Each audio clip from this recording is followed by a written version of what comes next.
Sa iba pang balita, implementasyon ng e-filing at e-payment sa BIR ipinatutupad na. Narito ang report.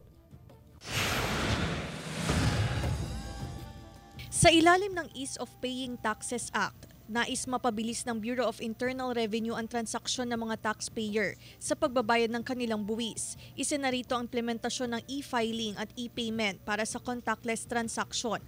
Sa pamamagitan nito, hindi na kailangang pumunta sa tanggapan ng BIR ang isang taxpayer upang magproseso ng dokumento o magbayad ng buwis. Specifically speaking, yung sa capital gain tax or the documentary stamp tax, taxpayer must come to the office for the computation of the correct tax to be paid.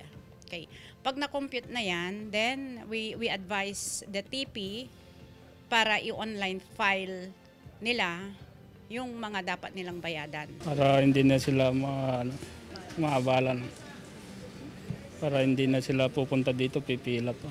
Target ng BIR na maging 100% digitalization ang anumang transaksyon sa ahensya upang maiwasan ng dagsa at siksikan ng mga kliyente. Para sa e-filing at e-payment, maaari lamang magpunta sa website ng BIR na www.bir.gov.ph.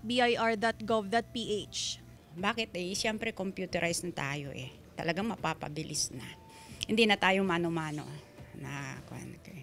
Alam naman natin na pag sa computerization andyan na lang, i-edit mo na lang. Kasama si Daryl Peralta, Claire Lacanilao Dungka, One North Central Luzon.